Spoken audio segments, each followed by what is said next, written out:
네, 외교안보의 종착역은 없다. 저희가 다시 시작하는 종착 토크 지금부터 시작하도록 하겠습니다. 김종대 전 의원님 나오셨고요. 민주평통 전 사무처장이신 김창수 처장님 나오셨습니다. 두 분 어서 오십시오. 안녕하십니까. 네, 반갑습니다. 한 주간 잘 지내셨죠? 아주 뭐 날씨가 좋아서 네. 이 어떤 그 초여름 늦봄에 아주 정치가 정말 이건 장 기자가 이런 걸 잘 몰라.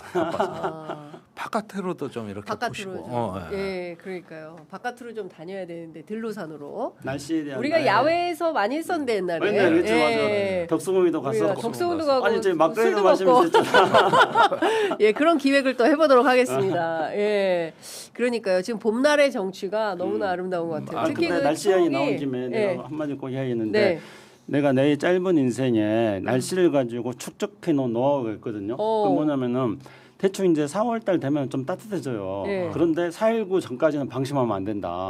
갑자기 4.19 전에 추워질 수가 있어요. 그리고 여름에 엄청 덥잖아요. 네. 그럼 8.15가 지나면은 선선한 바람이 한 줄기 공기 속에서 다 풍겨져 온다. 그다음에 이제 11월 3일 학생의 지나면은 추워진다. 이거 대비를 해야 돼. 근데 이 기상 이변 때문에 이게 다 무너지고 있어요. 4.19가 지났는데 지난주에 얼마나 추웠어요. 그러니까요. 이제 따뜻해지고 있고. 꽃샘추위. 꽃샘추위가 그러니까 원래 4.19 전에 있는 거예요. 이게 다 무너졌어. 그러니까요. 기후변화 우리 대비해야 됩니다. 네. 기후변화가 더 무너지기 전에 광고부터 좀 소개하도록 하겠습니다. 자, 첫 번째 소개해드릴 광고는 인터넷 비교원 광고입니다. 무조건 써야 하는 인터넷 휴대폰 정수기 렌탈 의외로 매월 나가는 요금으로 부담되시죠? 3년 이상 계속 사용하고 계시다면 비교원에서 갈아타시고 사은품도 챙겨가시기 바랍니다. 인터넷 TV 신규 가입 시 최대 48만 원, 휴대폰 구입 시 최대 50만 원, 정수기 렌탈 시 최대 30만 원, 모두 128만 원의 혜택을 만나실 수 있고요. 여기에 쓰던 폰 그대로 통신사만 변경하셔도 최대 30만 원 혜택을 받으실 수도 있으십니다. 현금 사은품 혜택 원하지 않으실 경우에는 55인치 삼성 TV로 선택해서 받으실 수도 있으십니다. 어차피 인터넷은 모든 회사가 비슷비슷하기 때문에 여러분들께서는 혜택만 챙기시면 되겠습니다. 개인정보 보안도 철저합니다. 그래서 지금까지 단 한 건의 보안 사고도 없었다는 점 말씀드리고요. 그리고 8억 원 이상의 보증보험을 가입했어요. 그래서 한 분도 억울한 일 없도록 준비해놓고 있습니다. 추가로 본인 가입 후 지인 추천하시면 최대 4만 원 이마트 모바일 상품권 드리는 이벤트도 진행 중에 있습니다. 신청은 반드시 인터넷 비교원 기존 가입자 본인만 가능합니다. 인터넷 TV, 휴대폰, 정수기 비교는 비교원에서 하시기 바랍니다.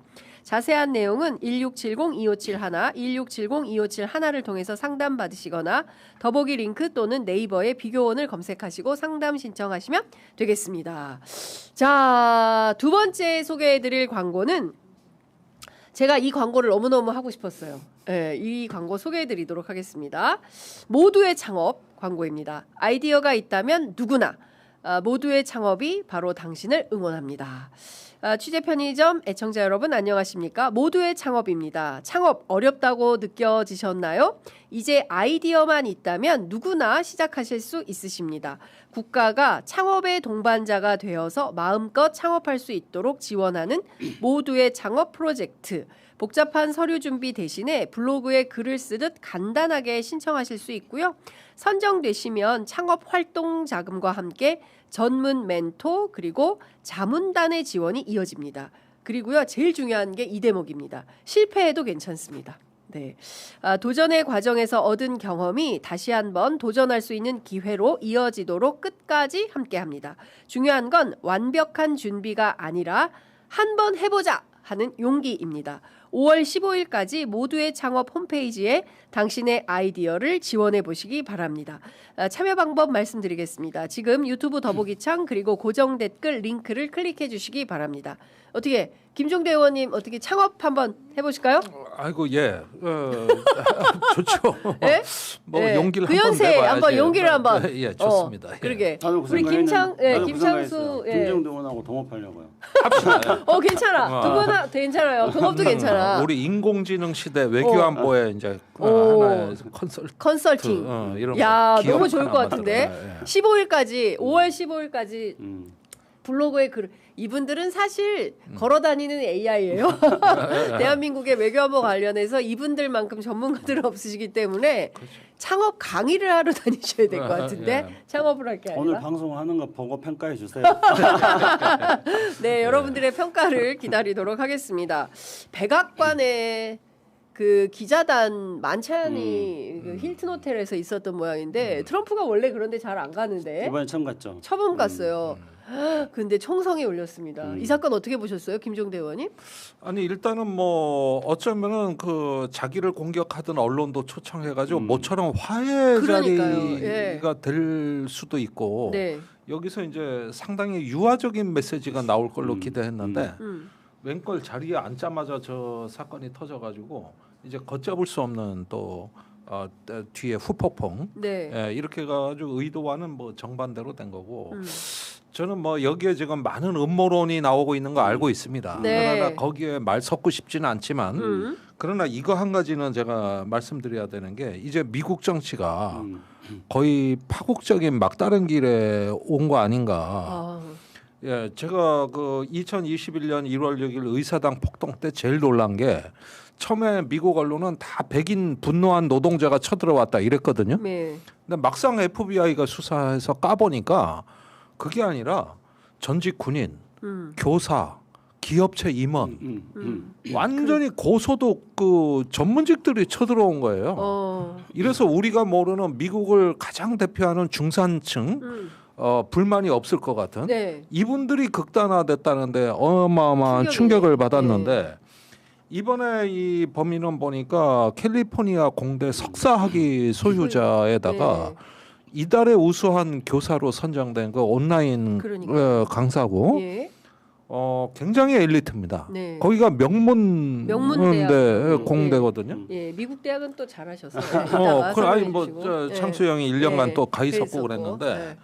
그런데 이렇게 어떤 그 밑바닥에 분노한 어떤 그 저기 사람들이 우발적인 충동이 아니라 상당히 그 사회 엘리트들이 극단적 정치에 전면에 나서 가지고 연이은 사건이 벌어지고 있다는 네. 거. 난 이런 게 항상 이 언론 보도와 그러니까. 다른 직관전이거든요. 예. 그런 면에서 이게 미국 사회에 어떤 그 저기 소위 말하는 분노한 백인 노동자라는 프레임은 빨리 우리가 수정해야 될 것 같아요. 그것보다는 가장 사회를 미국 사회를 대표하는 엘리트층부터 무너지고 있다. 이게 위기의 특징이라고. 우리도 119 법원 폭동 때 보면은 무슨 치과 의사 뭐 이런 사람들이 막 다 나왔잖아요. 그러니까 우리가 알고 있는 태극기 부대가 뭐 하루에 2만 원 일당 받는 어르신들이 아니라 상당한 그리고 청년층이 상당히 극화되고 있다라는 게 확인이 됐었는데 지금 그 점에서는 우리가 일맥상통하나라는 생각이 좀 듭니다. 어떻게 보세요? 네, 그 이제 우리 김정도 의원이 얘기한 것처럼 미국 우리가 이제 잘 아는 게 공과대학 중에서 미국의 대표적인 공과대학이 MIT잖아요. MIT. 근데 우리는 이제 동부에 있으니까 MIT 말잖아요. 근데 동부에 있는 MIT고 서부에 있는 칼텍이에요. 네. 그러니까 그 정도로 이제 유명한 미국 내에서 명문 공대인데 그 배경을 이제 김정도 의원이 이야기해 준 것들 통해서 미국 사회 변화의 단면들을 볼 수 있다고 생각합니다.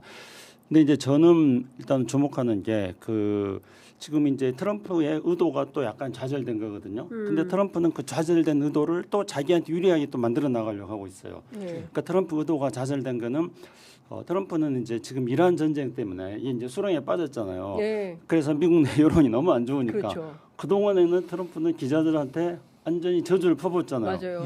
근데 이제 기자들 다 불러가지고 힐튼 호텔 만찬장이 워싱턴 D.C. 인근에서 가장 많은 사람들이 만찬을 즐길 수 있는 네. 어떻게 보면 그 유일한 곳이라고 할 수 있거든요. 거기서 이제 불러가지고 기자들한테 뭔가 좀 서비스 해주고 그리고 트럼프가 어떤 메시지를 발표하려고 그랬잖아요. 근데 그 메시지가 발표가 안 되면서 발표되기 전에 이제 총격이 나버렸어요. 그러니까 트럼프가 뭔가 이걸 좀 관리를 하고 싶었는데 여론 관리를 하고 싶었죠. 네. 근데 이제 총격전 때문에 그 네. 여론 관리가 이제는 의도대로 안 불가되고. 돼버렸죠. 네. 그러니까 이제 트럼프 쪽에서 지금 슬슬 나오는 게 원래 백악관에 대규모 연회장을 만들겠다 지금 계속 그러고 있는데 네. 이 기회에 그걸 만들어야겠다. 아, 이제 호텔 위험해서 안 되겠다. 네. 백악관 안에 연회장 만들어야겠구나. 한 가지 네. 이제 말씀을 덧붙이면은 그 저는 이제 우리 김정도 의원도 마찬가지고 저도 마찬가지고 이제 청와대에서 근무한 경험들이 있기 때문에 그 트럼프의 경호 시스템이 어떻게 됐는지, 그러니까 힐튼 호텔 내부의 만찬장의 상황을 계속 주의 깊게 살펴봤거든요. 네. 근데 앞에 말씀드린 그 배경 때문에 음모론이라는 건 성립이 될 수 없는 거죠. 트럼프는 다른 의도를 가지고 있었기 때문에 음모론이라 한다면은 그런 의도를 우리가 설명할 수 없는 거니까. 근데 이제 그래서 저도 김종대 의원처럼 음모론에 대해서 말을 섞고 싶지 않습니다. 근데 네. 음모론으로 대표적으로 이야기하는 게 뭐냐면은 벤스 부통령을 먼저 네. 피신시켰고 예. 그리고 약 4초 후에 예. 트럼프 대통령을 피신시켰는데 이게 바로 위기를 조장해가지고 이란 전쟁을 덮으려고 하는 음모론이다 이런 게 있습니다. 근데 이게 팩트와 전혀 다른 거예요. 그러니까 저는 이 음모론의 말을 섞고자 얘기를 하는 게 아니라 그 장면을 보면서 우리가 이제 경호 시스템을 한번 참고해 볼 수 있다는 겁니다. 어느 언론에서도 이 부분을 이야기를 하고 있지 않는데요. 유일하게 취재 편의점에서만 그렇죠. 예, 김창수 차관님께서. 네. 근데 왜 벤스를 먼저 4초 먼저 벤스를 먼저 피신시키고 벤스가 피신시키는 동안에 트럼프는 멀뚱멀뚱 있었거든요. 네. 왜 그랬는가? 이거는 경호의 실패가 아니라 프로토콜대로 한 거예요. 그러니까 이제 미국의 프로토콜에 따르면은 부통령은 네. 일단은 전후사정 보지 않고 무조건 빨리 피신시켜야 되는 거예요. 부통령은. 근데 대통령은 그렇지 않아요. 대통령은 일단은 지금 밖에서 총격 사건이 소음이 들렸잖아요. 네. 그렇기 때문에 상황 파악을 해야 돼요. 그리고 나서 또 그렇기 때문에 가장 중요한 거는 위치 고수. 위치를 고수한 다음에 상황 파악을 하고 예. 그리고 안전한 피신 경로를 확보하고 그리고 나서 대통령을 피신시키는 거거든요. 그러니까 그 그게 프로토콜대로 경호 했습니다. 프로토콜. 예. 예. 그리고 이제 그 여기 나타나는 사람들도 보면은 예. 다 달라요. 그러니까 처음에 쫙 보면은 나비 넥타이 한 사람들이 그 벤스 대통령을 올라오지. 데려가거든요. 네. 그다음에 조금 있다가 또 근데 그 시점에서 나비 넥타이 한 사람들이 트럼프 대통령 주변에 이렇게 막 서성거리고 있어요. 근데 이 사람들은 이제 백악관 경호국 소속의 근접 경호원들입니다. 그 이 사람들은 상황을 파악하고 그다음에 대통령이 근접 경호를 하고 유사시에는 이제 몸으로 덮치는 대통령을 그래 보호하고 그래서 이 사람들이 거기에 있었던 거예요. 근데 이제 그 후에 4초쯤 지나고 나서 이제 무장 병력들이 들어온 거잖아요. 근데 이미 그때는 테러를 확보한 거예요. 네. 그렇기 때문에 이제 무장 병력들이 들어와 가지고 대통령을 피신시키고 그래서 백악관 경호 시스템대로 지금 백악관은 정확하게 프로토콜대로 했다. 약간 백악관 경호국의 그 대변인 같아. 아니 그래서 제 말은 우리가 이렇게 열심히 했다. 그렇지. 아니 그냥 프로토콜대로 했는데 그래서 제 말은 뭐냐 음모론 같은 것들에 제발 말 섞지 말자 이런 거예요. 이게 이제 예. 대표적인 음모론의 근거인데 예. 아니 그거 음모론에서 말고도 자리가 없다. 사실은 이란 언론이 제일 먼저 얘기했던 게 이제 레빗의 인터뷰였잖아요. 그러니까. 예, 그러니까 레빗이 뭐 오늘 밤 뭐 재미있고 유쾌한 자리가 될 거고 오늘 밤 이 자리에서 총성이 일어날 거다 이제라고 얘기를 해서 그걸 또 인용해가지고 전부 그렇지. 또 막 그렇게 예. 또 이상하게 예. 연결하는데 예. 그 레빗 대변인이 얘기한 건 안보 상황이 워낙 엄중해서 지금은 전시 상황이나 다름없다. 네. 여의 자리조차도 그렇다. 이러면서 그 문제 발언이 나온 네. 거거든요. 총성이 이 예. 자리에서도 예. 올 수 있다. 이렇게 했는데 진짜로 총성이 올려버려. 네. 예. 그래서 이런 어떤 그 상황까지 이어지는 부분들은 이제 또 호사가들이 말하기 좋은 건데 저는 음모론에 대해서는 선을 긋자 그러지만 그 뒤에 트럼프가 낸 메시지는 음모론에 가깝다고 봐요. 뭐냐하면 기독교인에 대한 공격이라고 네. 메시지를 내면서 예. 이걸 종교적으로 끌고 갔어요. 예. 기독교인에 대한 증오다. 이게 무슨 기독교인에 이나하고 그런데 무슨 상관인 거죠? 예. 그 저 테러범 메시지는 무슨 뭐 부패한 사람, 그렇습니다. 아동 성애자, 네. 무슨 뭐 저기 강간범, 강간범 이런 반역자. 자들에게 범죄에 예. 우리 손을 더럽힐 수 없다. 이렇게 보면은 이거는 최근에 에스타인 파일까지 연관이 되고, 그렇죠. 예, 이게 보는 어떤 그 저 트럼프와 그 최근에 어떤 스캔들을 떠올리게 하는 대목이거든요. 네네. 이렇게 좀 모호하게 표현이 돼 있는데 이게 갑자기 기독교인에 대한 증오 범죄로 또 바뀌거든요. 네. 그러니까 판을 키우는 거예요 이게. 트럼프가 예. 이유가 뭘까요? 그러니까 이게 이제 과대망상 비슷한 건데 이 사건을 또 본인에게 유리하면서 예. 어떤 종교적 프레임으로 이렇게 연결되는 기독교 우파의 어떤 문제. 저번에 이제 그 찰리 커슨이라고 네. 그 암살당한 그 사례까지도 이제 이어붙여가지고 네. 계속 연결해 들어가는 것이죠. 그렇게 보면은 결국은 저기 뭐랄까 이 배후에는 또 좌파 민주당 세력이 있을 수 있고 또는 어떤 거 이란의 사주를 받은 기독교인에 대한 문명화된 문명적 네. 충돌, 뭐 네, 공격 이런 식의 프레임, 이런 식으로. 계속. 이거 음모론보다 더한 과대망상이에요. 이게 또 이렇게 몰고 가면서 우파 결집에 네. 순간으로 해서 최근에 트럼프 지지율이 이제 역대 최저 35%까지 33%까지도 떨어졌거든요. 여기서 또 기사 회생하는 네. 기회로 활용하는 거죠. 그러니까 근데 일단은 이제 저는 첫 반응이 되게 좀 그랬어요. 아 대통령이라는 직업이 이렇게 위험한지를 알려주지 않았다 아무도 나한테 뭐 그런 얘기를 하면서 이제 3번이나 자기가 이제 총격을 받은 것에 대해서 암살 그 공부를 하고 있다 보니 이제 이런 얘기를 하지 않습니까? 근데 기본적으로 계속 표적이 되고 있는 이유가 있는 거잖아요. 어떻게 보세요? 근데 이제 미국의 대통령들이 이런 표적이 됐던 경우들은 한두 번이 아니었죠. 대표적으로 이제 트럼프 그 유명한 사람들, 훌륭한 사람들은 네, 다 훌륭한 사람들은 다 표적이 그래서 된다. 뭐 링컨 뭐 다 자기하고 링컨급으로 그렇죠. 이제 자기를 비유하고 있는데, 근데 이제 사실 그 힐튼 호텔은 1981년도에 레이건 대통령이 거기서 이제 실제로 레이건 대통령은 총을 맞았거든요. 근데 이제 방탄조끼를 입고 있어가지고 레이건 대통령은 이제 사망하지 않았습니다. 네. 근데 그걸 계기로 해가지고 사실 이제 미국의 그 보수주의에 기치를 내건 레이건 정부가 보수 세력들에 의해서 가장 훌륭한 대통령으로 손꼽은 그런 전환점으로 레이건 대통령이 만들었었거든요. 그러니까 트럼프 대통령도 이제 지금 이 사건은 예기치 못했던 사건이라고 생각합니다만은 그거를 자신에게 유리하게 만드는 데 있어서 트럼프 대통령 같은 경우는 이제 비즈니스 했던 사람이기 때문에 그 부분에 있어서 또 매우 탁월한 재주를 가지고 있지 않습니까? 그래서 이제 앞서 말씀드렸던 것처럼 백악관의 연회장 만드는 방식으로 전환시키려고 하고 또 그 뭐 기독교에 대한 공격이다 하는 식으로 프레임을 만들면서 지금 이란 전쟁 이후에 전반적으로 지지율이 약화되고 있는데 그 약화되는 것 중에는 전통적 트럼프 지지 세력이었던 마가 세력들 내부에 있어서도 이게 분열이 생기고 있고 또 마가 세력이 사실상 이제 출발점이라든가 굉장한 기반이 되는 게 미국 남부의 이 기독교 원리주의 이런 복음주의 이런 쪽들인데 그런 세력들의 결집을 가져오려고 하는 그래서 이제 레이건이 암살 이후에 대반전을 통해서 어떤 성공한 대통령으로 자리매김한 것처럼 이걸 벤치마킹 해가지고 자신도 그렇게 하려고 하는 것 같아요. 근데 뭐 대통령이 이렇게 위험한 자리인지 가르쳐주지 않았다 이렇게 말하는 것도 제가 내 뇌피셜로 저희 네. 뇌피셜로 볼 때는 이것도 그 레이건 흉내내는 거예요. 왜냐면 레이건이 총 맞고 나서 뭐라 그랬냐면은 내가 조금만 더 무릎을 높이 굽히는 걸 숙이는 걸 연습했으면은 네. 그러면 총 안 맞을 수 있었는데 뭐 이런 식의 이제 원래 레이건은 조금 그렇지 그런 네. 게 있는데 그런 흉내 비슷하게 내면서 미국 사람들 이런 거 좋아하잖아요. 위기 시에 여유를 보이는 것, 네. 이런 유머로 여유를 네. 위기를 극복하는 것을 미국 사람들은 좋아하니까 네. 트럼프가 살짝 그런 흉내를 지금 내고 있다. 그렇게 생각합니다. 그러니까 그나저나 지금 그 트럼프 입장에서는 지금 갈급한 것이 이 이란 전쟁을 빨리 이제 종식을 시켜야 되는 상황인 건데 이 전쟁이 좀체 어떻게 돌아가는 건가요? 끝날 것 같지가 않네요. 또 사실상 그러니까 협상이 지금 무산됐어요. 굉장히 심각한데 언론에서 굉장히 보도를 좀 자제하고 있는 것 같은데 네. 심각한 건 심각한 대로 조금 얘기를 이제는 해야죠. 알려야 될 맞습니다. 때 아닌가. 예. 두 가지 면에서 심각한데 갈등이 제도화되고 있다는 거예요. 그러니까 갈등. 무슨 얘기냐?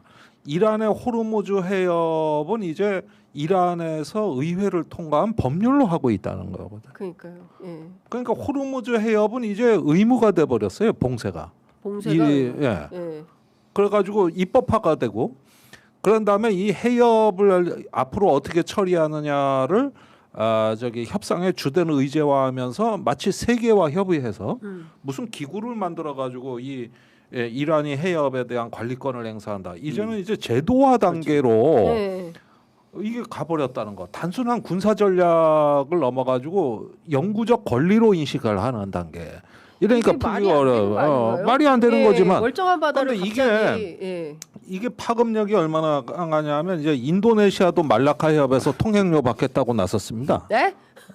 지금 동네마다 지금 바닷가마다 다 난리 나는 거 아니에요? 이러면 타이완 해협은 어떻게 되는 거야? 그러니까 무슨 얘기냐면 우리는 어떻게 해야 돼?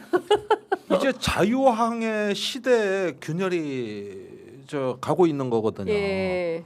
그러면은 지금 또 한 가지 봅시다. 이란 선박을 갖다가 미국이 차단하는데 네. 어디서 잡았냐? 인도 그 동쪽 네. 벵골만까지 쫓아가서 잡았어요. 그러니까 무슨 얘기냐 하면은 미국은 네. 이란 항구를 봉쇄했을 뿐이라고 자기들은 말을 하지만 사실은 추적을 해가지고 태평양까지 작전 범위를 넓혀서 인도 태평양에서 이란을 봉쇄하는 네. 여기까지 간 겁니다. 그러니까 이 신호발 신기를 끄고 그림자 선단처럼 이 휘젓고 다니는 거를 네.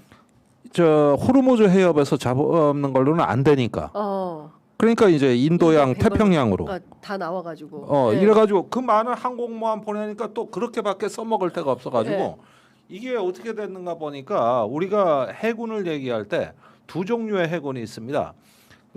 블루워터에서 작전하는 해군과 브라운워터에서 작전하는 해군이 있어요. 네. 그런데 미 해군은 블루워터 즉 대양에서 깊은 바다에서 작전하는 해군이지 브라운워터 흙탕물에서 작전은 뭐 그건 한국 해군이 잘해. NLL 같은데 방어하면서 한국 해군이 우리 잘하지. NLL 방어 얼마나 잘해. 30년째 통제하고 있는데 미국 해군은 이런 거 못해. 그러니까 연안 전투가 안 되고 기뢰 제거가 안 되고 이러니까 먼 바다 인도 태평양으로 내질러 버려가지고 여기서 하겠다 이랬다니까 이제 중국, 러시아, 인도를 목줄을 죄는 작전으로 변하고 있어 이게.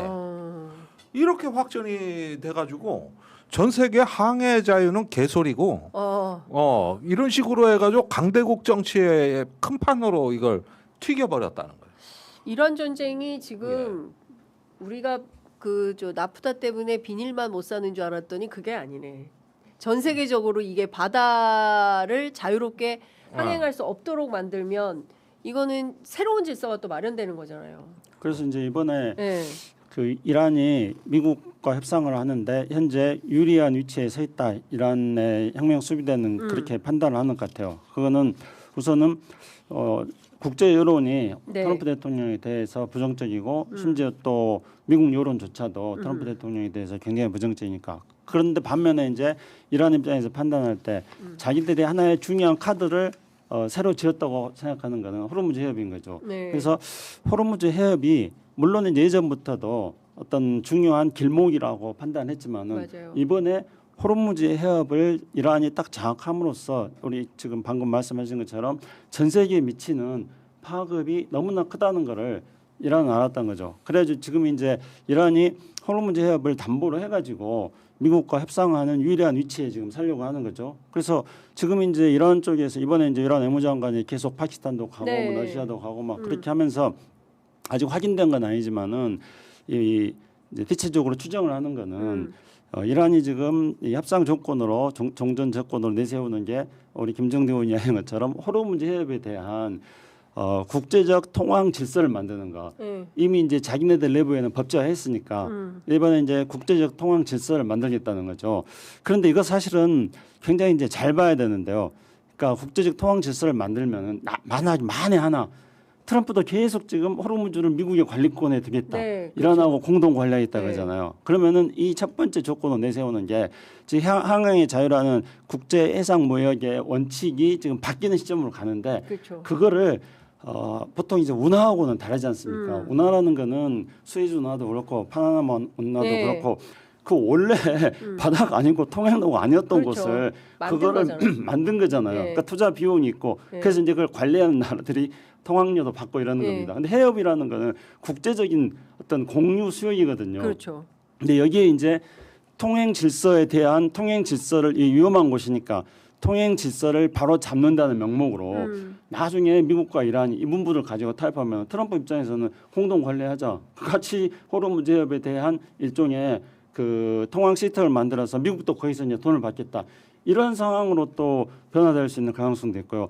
그렇지만 이제 현 시점에서는 이란은 그런 부분에 대해서 미국하고 이제 쉽게 협상을 안 하려고 하는 게 불신이 너무 크잖아요. 그러니까 협상하자 그래놓고 여전히 호르무즈 해협에 대해서 미국이 봉쇄하고 있고 이란 산성 공격하고 있고 그러니까 불신이 너무 크니까 호르무즈 해협에 대한 카드를 극대화시키고 그러고 나서 이제 이 불신을 해소 그러니까 호르무즈 해협에 대한 봉쇄 풀어라 이걸 내세우고 대신에 이제 마지막으로 요구하는 이란이 가지고 있는 비자의 카드 미국이 받아들이기 굉장히 힘든 거는 이 전쟁에 대한 보상 아 근데 그건 너무 필요할 것 같아요. 남의 나라 와서 제재- 다 때려부셨으니. 예. 그렇죠. 그러니까 이제 이란은 패전국으로 생각하지 않는 거죠. 왜냐하면은 지금 전쟁 자체가 이렇게 장기화됐을 경우에는 이란이 유리하다고 판단합니다. 그렇기 때문에 이란은 전쟁 보상 및 제재 해제 이런 것들 요구하는 거죠. 그래서 이제 이 부분이 앞으로 종전 협상을 가는 데 있어서 중요한 쟁점 사항이 될 거다. 근데 네. 트럼프 쪽에서는 아직 준비를 못 하고 있는 것 같아요. 아니 이게 지금 저는 올해 정상화되기는 이제 틀렸다고 보는데. 아 글렀어요? 예, 올해 안으로 안 돼. 이게 왜 그러냐면은 네.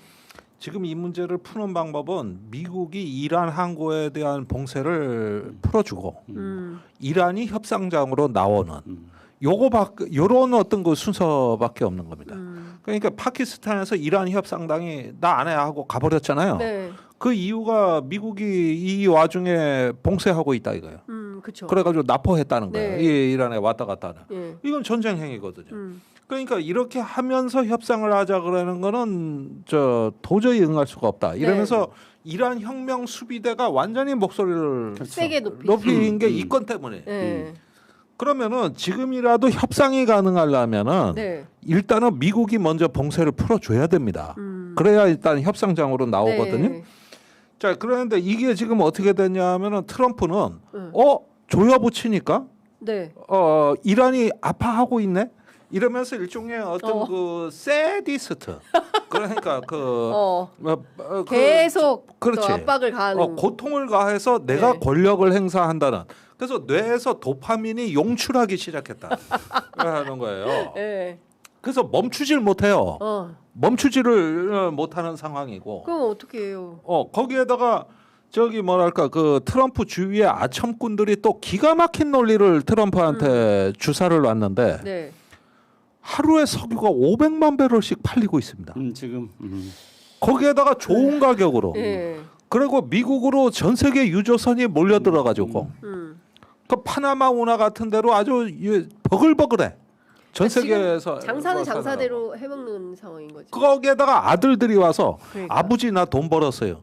그 저기 두 아들이 군수업체 그 드론 회사에 사우디 같은데 투자를 몇억 달러씩 받아가지고 아버지 돈이 주체할 수 없이 들어와요. 이러고 있어요. 그러면은 어느 날 보니까 이게 장기 교착 상태라는 걸 네. 이걸 갖다가 어떻게 묘사하느냐에 따라서는 이제 드디어 전 세계 에너지 패권을 미국이 다 잡았고 우리가 무항 절대 반지 같은 권력을 행사하고 있으며 내 말 한마디에 세계가 저기 움직일 수밖에 없는 이 판이 깔려 가지고 트럼프가 어떤 자기의 주관적인 권력 행사라는 측면에서 네. 가장 지금 어떤 그 좋은 시기를 가고 있다는 이런 계산법으로 네. 아첨이 되는 겁니다.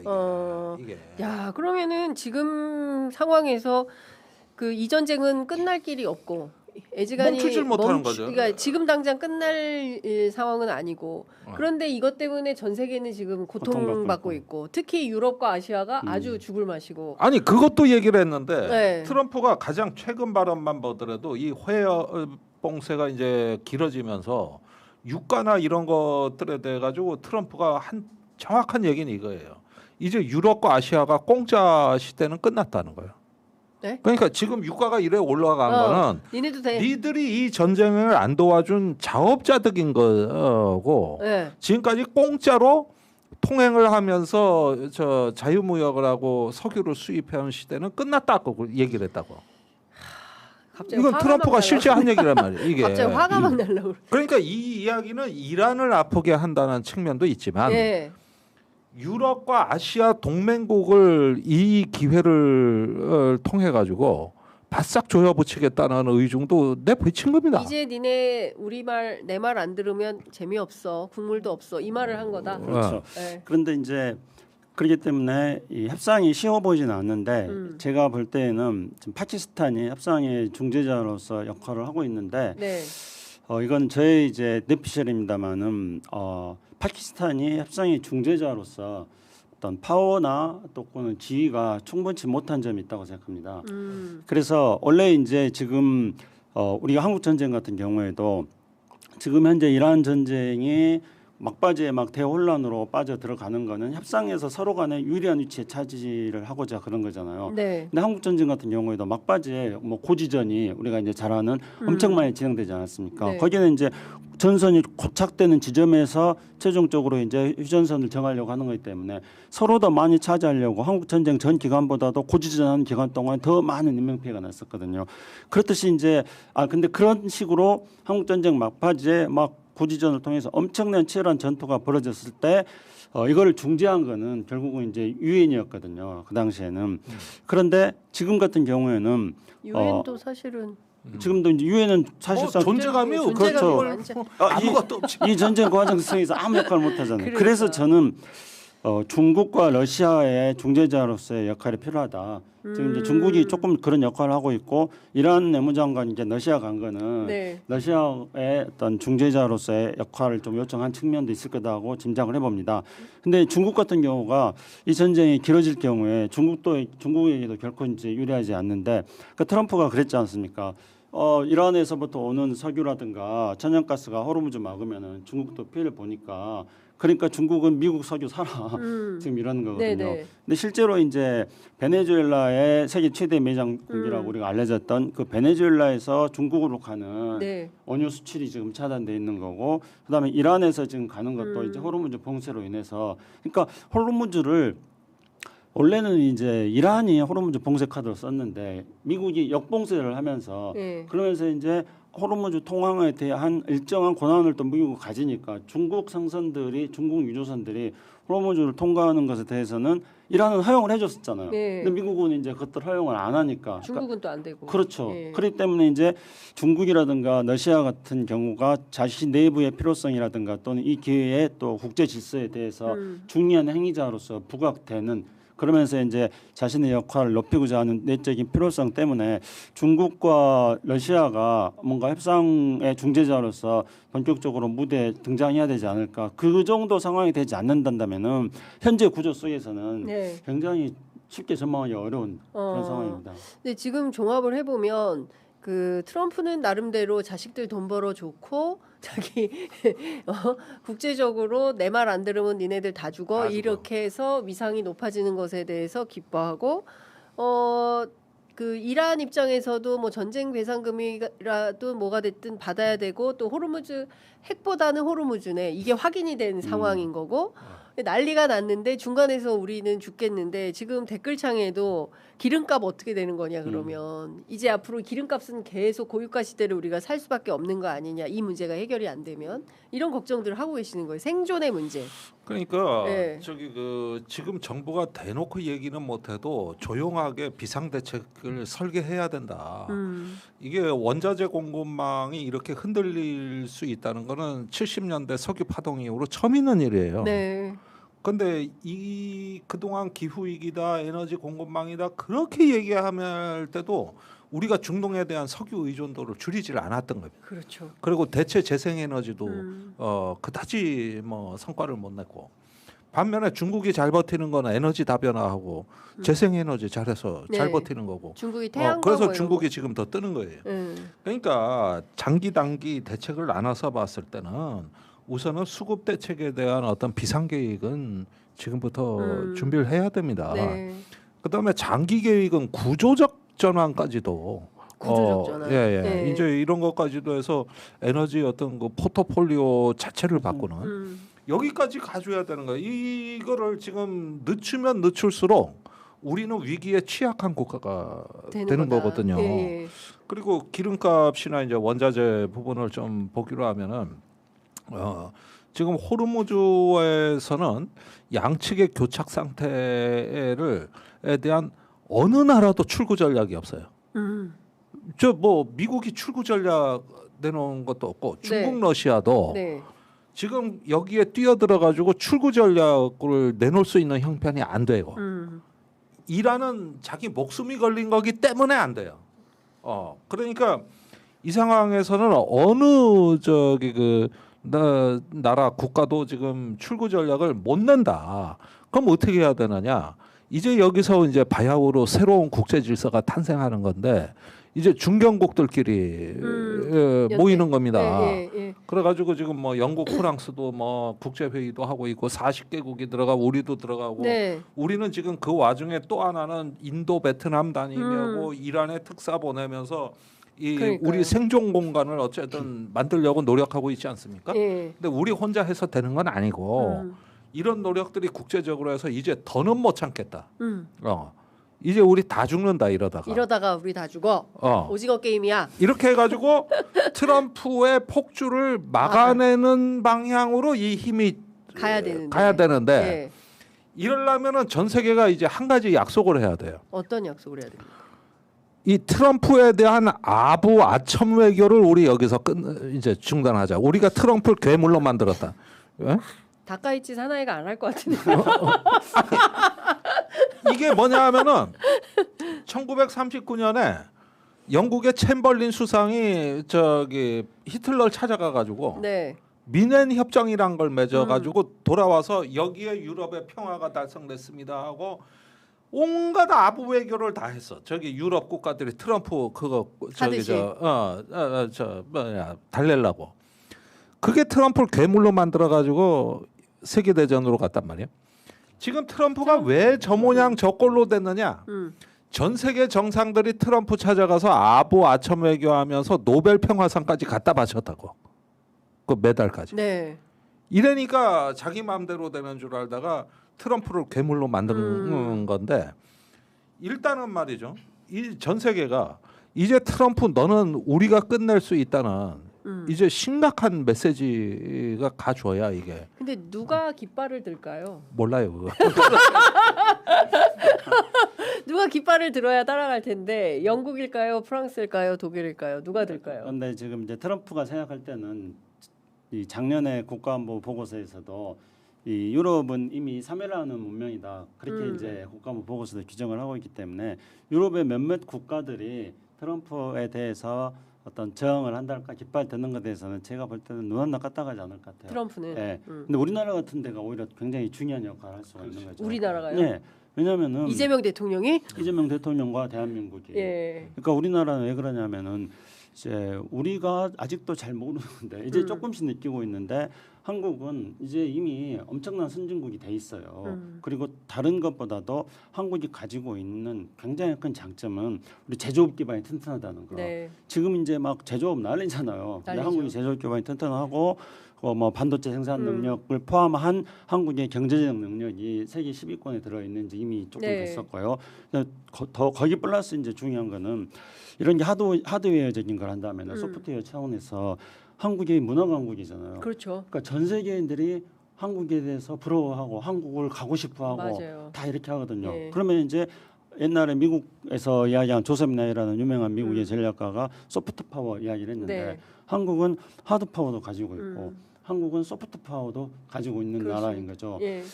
그리고 이제 우리는 남북이 분단된 상황에서 이 분단된 한반도를 어떻게 평화적으로 잘 관리할 것인가에 대한 노하우도 우리는 또 많이 가지고 있고요.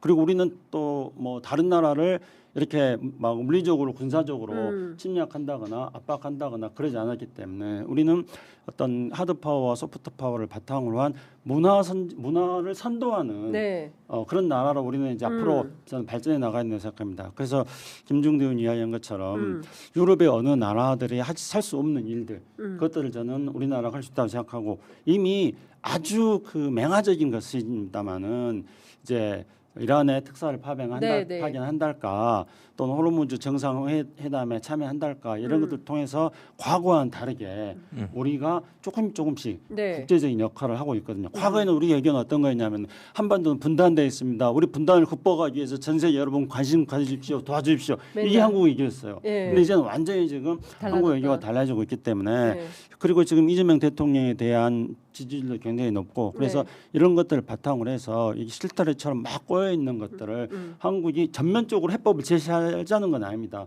한국의 역할을 높여 나갈 수 있는 그런 어떤 공간이 만들어지고 있다 이렇게 생각합니다. 네. 자, 이재명 대통령 이번 주 그 리얼미터 조사에 따르면 지지율 62.2%로 집계가 됐고요. 더불어민주당 51.3, 국민의힘 30.7 이렇게 집계가 됐다는 소식도 전해드리겠습니다. 그 사람들이 궁금해하는 것 중에 하나가 뭐 이란 전쟁이 언제 끝날까 이것도 있지만 이재명 대통령 순방 중에 SNS로 글을 올린 게 있으니 바로 정동영 통일부 장관의 평북 구성시 발언이 이게 왜 문제가 되느냐 이 자체를 문제 삼는 것 자체가 문제다라는 그 내용으로 이제 X에 글을 올리셨어요. 이 사건이 지금 막 이렇게 그 커지고 있는 건데 어떻게 보세요? 외교안보 전문가로서. 그러니까 이재명 대통령은 이제 정 장관 손을 들어줬고 네. 실제로 그 통일부에는 SI 비밀 취급 인가자가 없습니다. 그래요? 그러니까 이 특수 정보를 다루는데. 브리핑 받고 예. 그걸 국회 나가 떠들 수 있는 권한자가 없는 게 그걸 본 적이 없으니까 사람들이 특수 장관도. 정보를 예. 뭐 NSC 회의 가서 뭐 들었는지 모르겠습니다만은 실제 특수 정보는 브리핑 받은 바가 없기 때문에 통일부가 오히려 이거 대응이 좀 떳떳해 보인다는 거예요. 우린 특수 정보 인가자가 없다. 없다. 그러니까 이거고. 네. 그다음에 이제 그 공개철보도 2016년에 IS 보고서를 보면 위성 사진이 아주 근사하게 나왔는데 그게 상업 위성 사진이 아니에요. 그 사진을 제가 보니까 정찰 위성 사진이더라고. 그거를 민간 재단에서 받아가지고 뿌리고 KBS가 보도한 거예요. 2016년도에. 예, 박근혜 정부 때죠. 예. 이렇게 된 거기 때문에 이 정보의 상세한 내용으로 봤을 때 정 장관 발언은 그냥 있을 수 있는 발언이다. 이 부분에 이재명 대통령이 이제 힘을 실어준 건데, 근데 위성락 안보실장 발언이 정말 이상한 거야. 예? 그러니까 어떻게? 한미 간에 이 정보에 대한 해석 차이가 있는 것 같다 하면서 제3자적 관찰자로서의 얘기를 하는데 거기서 얘기한 한국 정부와 위성락 실장에 얘기하는 한국 정부는 별개 존재인가 봐. 그러니까 자기가 한국 정부는 이렇고 미국 정부는 이렇더라 이 얘기를 베트남에서 한 건데 예. 자기 한국 정부 아닙니까? 안보실장님인데. 안보실장 아니야? 예. 그러니까 이게 갑자기 거리두기 식의 발언이라고 이걸 국민의힘이 이제 받아가지고 봐라 위성락 실장이 인정했다. 저기 그 한미 간에 이상이 있다고 것을 인정했다. 이렇게 또 이게 파문이 되는 일고 거야. 있어요. 예. 난 이것도 좀 웃기다고 봐. 이게 마치 이런 발언을 국민의힘은 기다렸다는 듯이. 예. 그리고 국민의힘 행태를 보십시오. 거기는 저기 거의 뭐 제가 보니까 국민의힘은 이름을 바꿔야 돼요. 뭘로요? 마가당으로. 마가당? 네. 제가 보니까 이 당은 아메리카 포스트 당이에요. 아메리카 포스트 당이에요. 네. 이 완전히 미국 장동영 대표 미국 갔다 오더니 예. 미국의 어떤 청부 컨설팅업을 하는 어떤 저기 단체 같아 보여요. 예, 쿠팡도 그렇고 뭐 그러니까 완전히 그쪽 당이에요. 예, 완전히 마가당이야. 마가당. 마가당. 예, 마가당. 예. 딱 떨어진다. 예. 뭐 이렇게 판이 짜여지는 거지 뭐. 예. 김창수 전장님 어떻게 보세요? 이 건은 이제 사실 너무 황당한 이야기여서. 황당한 얘기예요. 네. 그러니까 우선은 이 미국이 정보 제공을 안 하겠다고 했던 그 팩트가 뭔가 이거를 첫 번째 봐야 되고 두 번째로는 왜 국힘당이 전알레를 치는가 이 두 번째로 그걸 봐야 되는데요. 우선 팩트에 대해서 조금 김종대 의원의 말씀을 제가 보충해 본다면은 정동 장관이 미국의 어떤 그 정보를 받았다고 지금 이야기를 하는 것 같은데 그런데 제가 노무현 정부 시절에도 청와대 NS 있었고 네. 문재인 정부 시절에는 통일비서관이었습니다. 통일비서관 하셨고. 근데 이제 서해 사태 같은 거 났을 때 서해 사건 우리 공무원 올북 사건이라고 해서 네. 난리가 났던 그때 이제 밤에 그 군의 이른바 이제 SI 첩보에 대한 공유들도 계속되고 그랬습니다. 네. 그래서 이 공무원 사건의 진실을 밝히기 위해서는 SI 첩보가 제일 중요한 거니까요. 근데 저는 통일비서관인데 네. SI 첩보 볼 자격이 없어요. 통일비서관이라. 네, 그 SI 첩보 본 적이 없어요. 그리고 제가 또 통일부에도 근무하지 않았습니까? 예. 통일부에 미국이 통일부에 SI 첩보를 비롯한 기밀자료 통일부가 제공 안 해줍니다. 아니 미국이 통일부에 제공 안 해줍니다. 예. 그럼 미국이 제공하는 데는 국정원. 국정원하고 국방부 국방부. 거의 중심이겠죠. 그리고 예. 이제 필요에 따라서 참 이제 안 됐다. 딱해 보인다. 그런데 정보를 못 받아. 전화 위복이 될 수도 있어요. 예. 왜냐하면 이게 받아. 아니 받자? 이게 받을 수 수 있지만 네. 제가 그래가지고 또 그놈 그 사회 급건 때문에 예. 검찰 조사 엄청 많이 받고 그러니까 재판장에도 막 기소이 나가고 근데 예. 재판장에서 이제 검사들하고 판사들하고 막 이렇게 논쟁을 하는 과정에서 우리는 통일비서관으로서 SIA 첩보를 본 적이 없다. 왜냐하면 SIA 첩보에 대해서는 보안 관리를 그렇게 엄격하게 한다. 네. 그렇게 이야기를 해가지고 SIA 첩보에 대한 신뢰도를 높이는 네. 그래서 그 정도로 군이라든가 정보 당국에서는 관리를 엄격하게 하는 거다. 그렇기 때문에 100% 통제 같은 것도 하는 거다. 네. 이제 이렇게 이야기를 해가지고 그게 이제 판사들한테 굉장히 많이 먹혔거든요. 어필해서. 예, 그래서 통일부 장관이 무슨 미국이 제공한 예. 그 첩보를 가지고 뭐 했다는 거는 기본적으로 말 안 된다. 되는 겁니다. 그다음에 이제 여기서 저도 정확한 내목을 미국으로부터 제공받지 못했으니까 잘 모릅니다만 예. 언론 보도를 통해서 제가 종합해 보면은 미국이 정보 제한을 한다는 근거로 여러 가지를 든 것 같아요. 그래서 그 여러 가지 중에 뭐 어떤 중요도로 본다면은 1순위, 2순위, 3순위, 4순위, 5순위 정도 있었을 것 같아요. 그리고 그 중에 마지막으로 그냥 얹혀서 구성 문제도 이야기가 됐던 것 같아요. 그런데 이제 1순위, 2순위, 3순위 같은 경우에는 예를 들어본다면은 이제 DMZ 출입에 대해서 뭐 유엔사라든가 미국 쪽에서는 DMZ 출입은 자기들 권한인데 왜 그러느냐 뭐 이런 왜 문제. 한국에 들어오려고 하느냐. 그거에 대해서는 또 자기들 판단으로는 팩트가 자기들 논거가 맞다고 생각하는 게 있을 거라는 생각이 들어요. 뭐 그런 것들을 비롯해서 여러 가지가 있을 텐데 근데 그것 때문에 정보 제한을 한다 그렇단다면은 우리 국민들 입장에서 본다면은 무슨 DMZ 출입 제한에 대해서 미국이 뭔 권한을 유엔사가 무슨 권한을 가지고 있대 그러느냐고 또 반발할 수 있으니까 그래서 이제 미국 측에서는 뭐 일종의 엄포용으로 살짝 흘린 게 네. 자기들이 생각할 때는 한국 국민들의 반발이 별로 클 거라고 생각하지 않는 그러나 자기들이 우선순위를 두지 않았던 그럼 뭐 구성 문제를 가지고 살짝 흘리지 않았을까 이렇게 유추를 해봅니다. 네. 그러니까 구성 문제 자체는 본질이 아니라는 네. 거예요. 그런데 이제 국힘당은 네. 그걸 가지고 난리를 치잖아요. 지금 뭐 정도영 장관 해임 요구하는. 네. 예. 근데 국힘당이 난리치는 거는 김종대 의원 말씀처럼 이제 마가당이라는 걸 입증하는 건데, 근데 국힘당은 이제 개헌 때부터 그 아주 그 광신하고 있는 게 있지 않습니까? 그러니까 그 트럼프를 비롯하여 마가 세력들이 그러니까 특하가 예. 아니 트황이 윤카를 구해줄 것이다. 그렇죠. 예. 그리고 계엄에 대해서 트럼프가 지지를 했고, 그리고 윤석열을 여전히 트럼프가 구해줄 것이다. 이런 믿음을 가지고 있지 않습니까? 세상에 이런 어떤 사이비 종교도 이런 사이비 종교는 없을 것 같을 정도의 황당무계한 믿음인데, 근데 그것도 전혀 근거 없는 게 아니죠. 그러니까 작년에 무슨 뭐 탄인가 뭔가 하는 모스탄, 예, 그렇죠.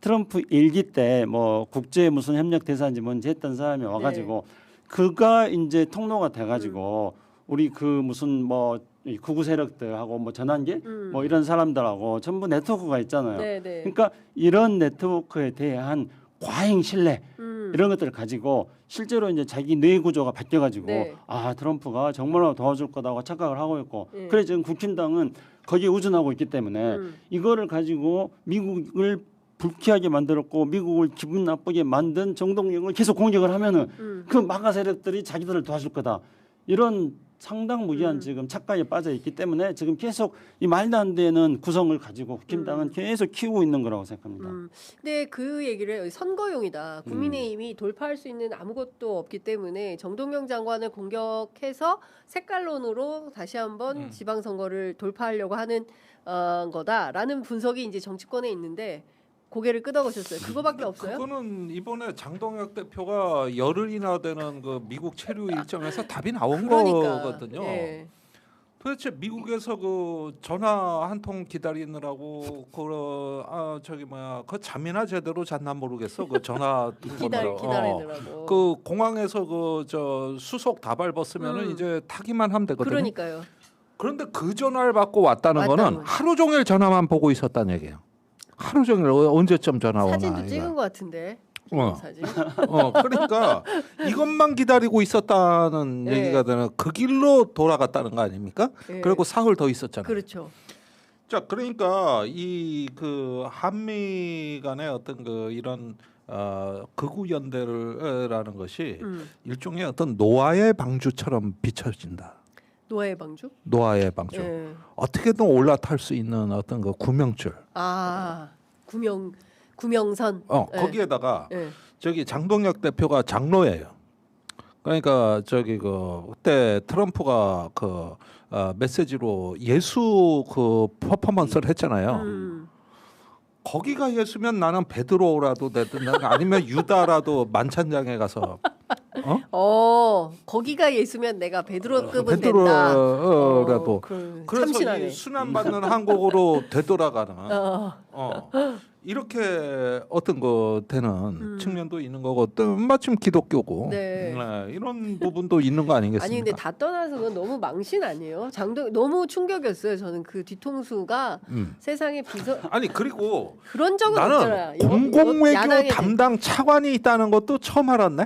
국무부에 네, 누굴 만나는가 보니까 공공외교 담당 차관의 비서실장을 만난 거예요. 네. 근데 공공외교라는 데가 아니 차관 비서실장이라고 해서 비서실장. 그런데 그런 차관이 있다는 것도 처음 알았지만 그 자리가 뭐 하는 자리냐면은 예컨대 미 국무부에서는 전 세계 동성애 대사가 있어요. 그 게이들 이렇게 하는 대사가 있는데 원래 트럼프가 이거를 그냥 단칼에 없애려고 하다가 이방카가 반대해서 살려는 거예요. 그래요? 이방카가 어떤 모임에 갔다 오더니 아빠 이거 없애면 나 죽을 것 같아. 이래가지고 그 다양성 프로그램을 그렇게 혐오하면서도 이 공공외교 이거를 갖다가 죽이지는 않았거든. 그런데 얼마나 할 일이 없으면은 내가 모르고 두 번째는 장동혁 대표나 만나고 있냐 이거요. 잠깐 비서실장을 보내가지고 거기가 주로 뭐 하는 데냐 국제개발, 원호, 그다음에 원조. 진짜 그런 데를 우리가 왜 만나는 거야? 근데 트럼프하고 가장 안 맞는 자리예요. 그 자리가 이 자리가 이거 하는 데거든. 세계 시민을 근데 또 무슨 얘기를 했냐라고 밝히라고 했더니 무슨 보안상 내용은 공개할 수 없다. 그것도 이해할 수가 없는 거예요, 사실은. 그러니까 그 장동혁 대표가 스스로 자기 위상과 역할을 실추시킨 거죠. 그러니까. 왜냐하면은 장동혁 대표는 명색이 우리나라 제2당의 대표이고 국회의원이 몇 명입니까 지금? 한 100여 명 되지 않습니까? 107명, 106명. 국회의원 한 사람 한 사람이 네. 다 헌법기관이라 그러고 그 국회의원들은 뭐 대략 뭐 장관급 정도 대우를 받지 않습니까? 의전상. 예. 근데 그 장관급 의전상 대우를 받는 국회의원 100명을 소속돼 있는 정당의 대표면은 그거는 한 일 개인으로서 보기 어려운 그런 위치입니다. 그리고 이제 국회도 우리도 어떤 의원 외교 같은 것들을 해야 되고 그런데 공공외교라는 건 미국 국무부에 차관들이 한 7명 정도 있습니다. 이제 여러 차관자가 있는데 우리 한국 한반도 문제를 담당하는 것은 국무부 차관이 있고 그다음 그 밑에 이제 동아시아 태평양 담당 차관보가 있고 이렇게 있습니다. 그래서 옛날에 그런 사람들이 이제 한반도 문제에 대해서 굉장히 많은 영향력을 행사했습니다. 근데 공공외교 차관이라는 것도 차관도 아니고 뭐 차관 비서실장이면 뭐 국장급 정도 된다고 그러던데 50이래 또. 늘공도 아니에요. 그 전혀 비서실장이면 되게 이제 어금인 거죠.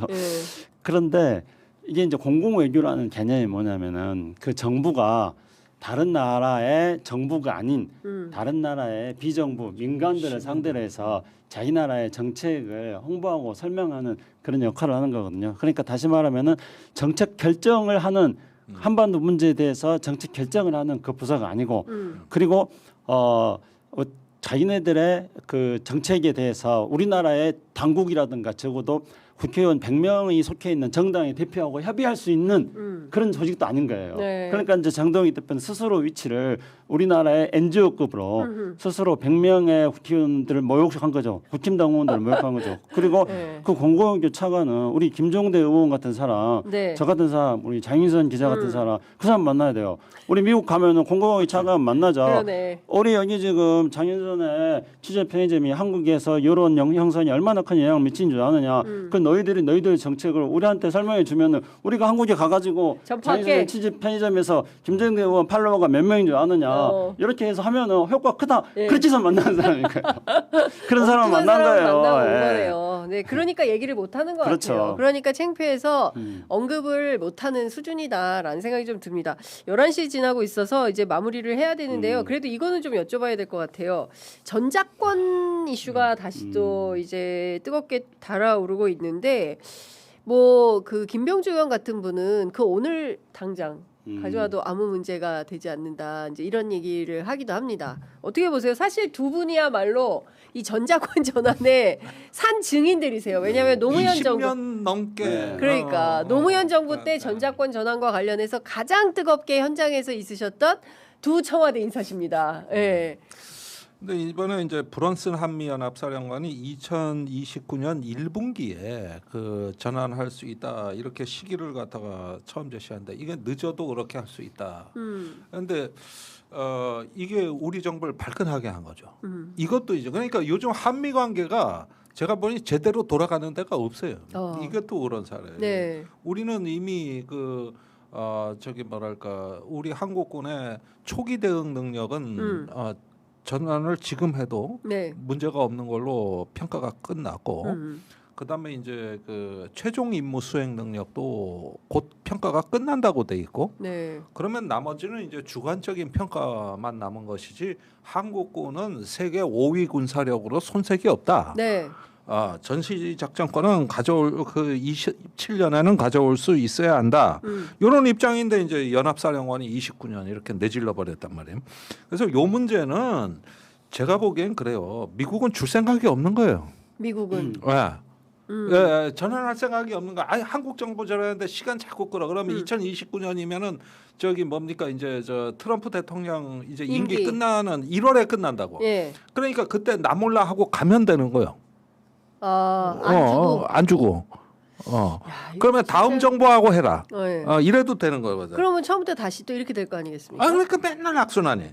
그러니까 이런 식으로 해가지고 이 동아시아에서 미군의 어떤 그 지위를 미일 동맹을 한 축으로 하고 네. 한미 동맹을 한 축으로 하고 이렇게 해서 이걸 다 합친 체제 이걸 유지하고 싶은 겁니다. 미국이. 단순히 한미 관계를 현행 체제로 유지하는 정도가 아니라. 네.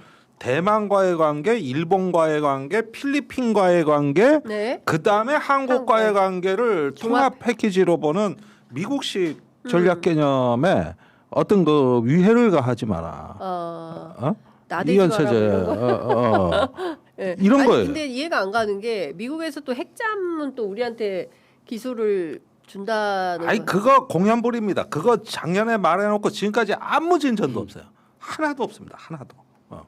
기분만 좋다 말았나? 아니 이란 전쟁 핑계로 해가지고 네. 온다는 한국의 안보 사절도 그냥 안 와버리고 네.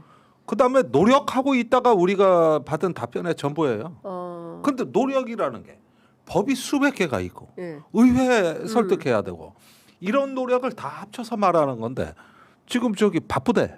바빠. 이란 때문에. 바빠. 안 준다니까요. 그거 말뿐이에요. 그거. 어떻게 보십니까? 그 전자권 전환은 제 개인적으로 본다면은 제가 학생운동을 할 때부터 네. 한반도 평화를 위해서 가장 필요하다고 생각했던 게 평화협정 체결하고 전자권 네. 전환이었습니다. 네. 정말 제 개인사의 인생의 목표를 달성하기 위해서라도 평생이요. 평생. 그러니까 평생이라니까 평생. 정말로. 1980년대부터 40년이야? 근데 이제 오늘 전자권 전환의 이 중요한 문제들을 지금 남은 시간 동안에 충분히 이야기할 수 있지만은 제가 아주 본질적인 한 가지만 꼭 이야기하고자 합니다. 너무나 이 말을 하고 싶어가지고 목이 막 평소에 근질근질했습니다. 전자권 전환은 이렇게 노무현 정부 때 김종대 의원 저 전부 다 이제 당시 청와대 근무할 때 노무현 대통령이 수건 사업해가지고 전자권 그렇죠. 전환을 합의를 했어요. 네. 그렇죠. 그래가지고 이제 그 시점에서 전자권을 우리가 미국하고 다 이야기하고 우리 군의 태세를 보니까 2009년이면은 전자권 전환을 받을 수 있다 이렇게 판단한 거예요. 그럼 미국도 동의했고 우리 군도 동의했어요. 물론 우리 군 일부에서는 그거에 대해서 조금 더 시간이 있어야 된다고 또 반대하는 세력들 또 극우 보수 세력들이 네. 또 마치 전자권 전환하면 한미 동맹이 막 깨질 것 같다는 그런 식의 우려를 표명하긴 했지만은 2009년이면은 전자권 전환 받을 수 있는 한국의 국방 능력이 충분하다고 판단을 내렸던 겁니다. 근데 이제 그런 어떤 그 군 일부의 문제 제기도 있고 또 그래서 노무현 대통령이 거듭 확인한 거는 2009년까지 충분하냐 그러면은 여유를 가지기 위해서 2012년으로 하자는 겁니다. 여기서 중요한 거는 무슨 뭐 조건에 기초한 전자권 전환이니 시간에 기초한 전자권 전환 이런 거는 2015년도에 박근혜 정부가 만들어낸 악랄한 프레임입니다. 원래 전자권 전환은 뭐 조건에 기초한 시간에 기초한 이런 게 없었습니다. 예. 원래 노무현 정부 때는 우리는 충분한 역량이 된다. 2009년까지 그렇게 해서요. 이제 이명박 정부 출범해서 2008년도, 2009년도에 여름에 이제 을지훈련 같은 걸 합니다. 그래서 을지훈련을 할 때 2008년, 9년도 을지훈련을 할 때 한미 양국이 공의 평가한 거는 한국군의 전자권 전환에 대한 수준이 이미 60~70%까지 도달했다. 이미 다 그렇게 판단한 거예요. 그러니까 우리가 무슨 이 시기에 기초한 전자권 전환을 노무현 정부 했다는 악랄한 프레임을 박근혜 정부가 만든 거는 노무현 정부는 전자권 전환을 위한 우리의 역량을 평가하지 않고 네. 단지 목표 시간만 정해놓고 우리의 역량이 되든 안 되든 상관없이 무조건 전자권 반려한다. 이런 악랄한 프레임을 만들어가지고 그래서 노무현 정부는 시기에 기초한 전자권 전환이었고 그래서 자기들은 조건에 기초한 전자권 전환이라는 그런 프레임을 만들어낸 겁니다. 여기서 우리는 두 가지 중요한 일종의 이중 조건에 걸려 있습니다. 지금 네. 우리는 이중 조건에 덧에서 벗어나야 됩니다. 첫째는 이제 조건에 기초한 전자권 전환이다. 이것도 앞에 말씀드렸듯이 박근혜 정부가 만들어낸 악랄한 프레임입니다. 조건에 기초한 조건 찾다 보면은요 하세월이에요. 네. 지금 그렇게 돼 있습니다. 두 번째로는 이제 또 현재 우리 군이라든가 이런 데서는 그러면 이제 전자권 전환을 한 그 조건 하에서 우리 군의 독자적 작전 수행 능력이라는 것다 이런 것들을 키워나가겠다고 네. 말하고 있습니다. 그러니까 전자권 전환이 안 되면 그때까지는 아무것도 안 하겠다. 약간 좀 제가 네. 단순화시켜서 말씀드린다면 그런 겁니다. 그러니까 이 바로 이 두 가지 이중 조건에 지금 우리는 덫에 걸려 있습니다. 그래서 이중 조건에 덫에서 벗어나기 위한 것은 한국군이 지금 뭐 미국도 평가하고 김정돈 같이 군사 전문가도 평가하듯이 세계 5위의 국방력을 가진 군대입니다. 그래서 한국군의 역량을 더 강화시키고 우리가 현재의 조건에서도 그 독자적 작전 수행 능력을 할 수 있는 체계들을 계속 갖춰야 됩니다. 그러니까 네. 두 개의 조건이 충족될 때까지 기다리는 건 하세월입니다. 그러니까 지금이라도 우리는 우리의 그 조건에 구애받지 않고 우리의 독자적 작전 수행 능력을 가져나갈 수 있는 그런 역량을 키워나가야 된다. 이렇게 생각합니다. 아니 그러니까 근데 미국이 정보 안 준 게 아주 잘 된 거야. 우리 스스로 그렇지. 정보를 할 수밖에 답이 없어. 없는데 이게 그러네. 바로 전자권으로 가는 거야. 맞아요. 그러네. 우리는 위기 관리 능력이 있는 나라예요. 나라네. 저 정보 없어도 안보가 그렇지. 되더라는 거야. 그러니까. 맞아. 안 받아도. 예. 그러니까 받아도 되는 거야. 예. 평가. 전자권을. 어. 예. 딱 떨어지네. 박수. 네, 오늘 두 분 말씀 너무 잘 들었습니다. 아, 막판 되니까 더 재밌었네요. 예, 역시 예, 너무 좋습니다. 다음 주에 또 뵙겠습니다. 네. 고맙습니다. 네, 감사합니다.